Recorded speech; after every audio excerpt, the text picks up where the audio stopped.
Good morning, my fellow yoga travelers. I'm mighty glad to be alive today, and I hope that you are too, as we continue to live, laugh, love, learn, linger, live the life we love. It's Friday, so it's PowerPoint day or presentation literacy, whatever they call it, like in TED Talks. Try to keep it down under 17, though, even under 10. Kundalini, fact or fiction. They say there's the dormant potential of every human being, symbolized by a snake wrapped 3.5 times around the base of your spine. All of yoga is about releasing this spiritual gasoline. Fact or fiction? Well, we know it's fiction because we've dissected people. There are no snakes at the base of the spine. So it's a metaphor for individuation. Kundalini, the fiery goddess made up of the fire of all the other deities.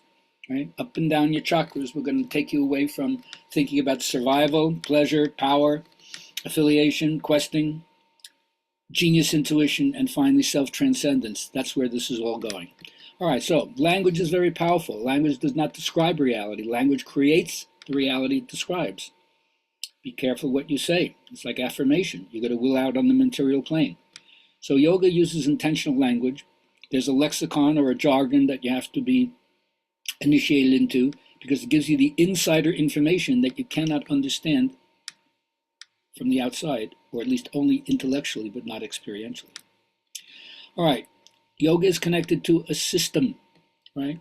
Yoga is embedded in the philosophy of India, and it has this history, whether it's through Samkhya philosophy and intelligent, critical insight into the nature of reality, whether it's in the Vedic tradition, the Brahmanic tradition, the Upanishadic tradition, the yogic tradition, the Bhakti tradition, different ways of describing the same thing.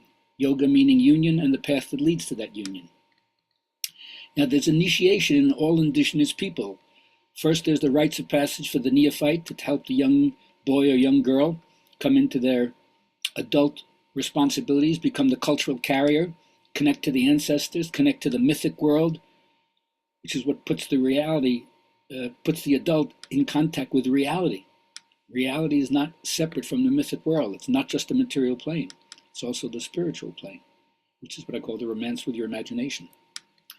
So there needs to be an oral transmission. It's called diksha. You hear it from your teacher, and like a lit candle lights an unlit candle, you go and pass it on. So this is called the ear-whispered teachings, the oral transmission. It's called shruti smriti. What did you hear, and what do you remember?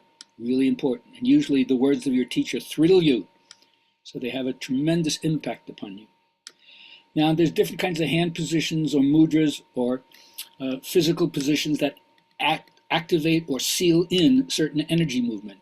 This is called Vishnu Mudra. It's the one that's usually used for pranayama, certainly in the Iyengar tradition, although I first saw it in Swami Satchidananda's Hatha Yoga approach, so it isn't limited to the Iyengar tradition. But this is what I learned, both in the States and back in India. So utilize this one for your pranayama technique. Now, the Bondas is another aspect of the view of what's going on when you raise your Kundalini, the locks, the way that you push it or pull it and move it up, because there's 3 different kinds of knots or tensions in the body, one in the groin, one in the gut, and one in the gullet.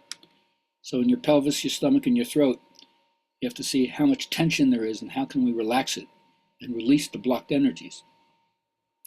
Then there's this really interesting idea in yoga, although there's inhale and there's exhale, and there's the pause between the end of the inhale and the next exhale, the end of the exhale and the next inhale. But you can sustain that pause, called the Kumaka. You can hold it longer and longer, both after the inhale and after the exhale in the same exercise. And then, if you do it long enough and correct enough, you get to what they call Kevala Kumbhaka. It's the unintentional extended pauses between the inhale and exhale, as if you've suspended your breath. But you're not doing it by will. It just happens naturally. And that's when the mind surrenders itself or stops working, so another part of your consciousness can come to the fore, in the same way that the sun has to go down for us to see the stars. You have to stop doing this kind of breathing that we normally do as human beings to find out if there's something else that's going to happen if we can suspend our breath.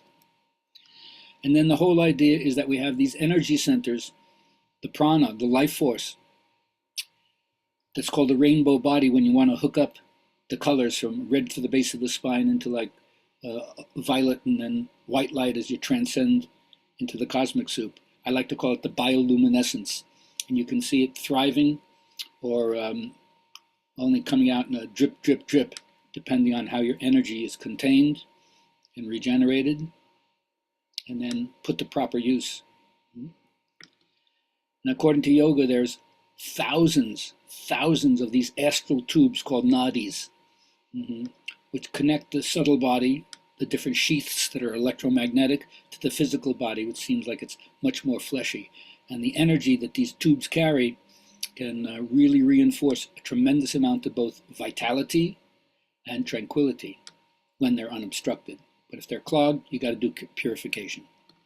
And then that leads you to opening up your chakras, and you can find out with a little self-diagnostic where you're hanging out too much in a chakra, where you're not giving it enough attention, which one is your power spot, which one is your weakness, then you know what you got to do. So you have your first chakra, your survival instinct, your second chakra, your pleasure instinct, your third chakra, your power instinct, your fourth chakra, your affiliation instinct, your fifth chakra, your questing instinct, your sixth chakra, your intuitive genius, and your seventh chakra. Transcend yourself and find what other aspect of your identity exists besides your ego. All right, well, that's it for today. Have a great day. Next Thursday, I'll be teaching at TBY Yoga out in Libertyville. Go to tbyyoga.com to sign up, or go to Gabriel Halpern's website and sign up from there. I'd love to see you there. Have a great weekend.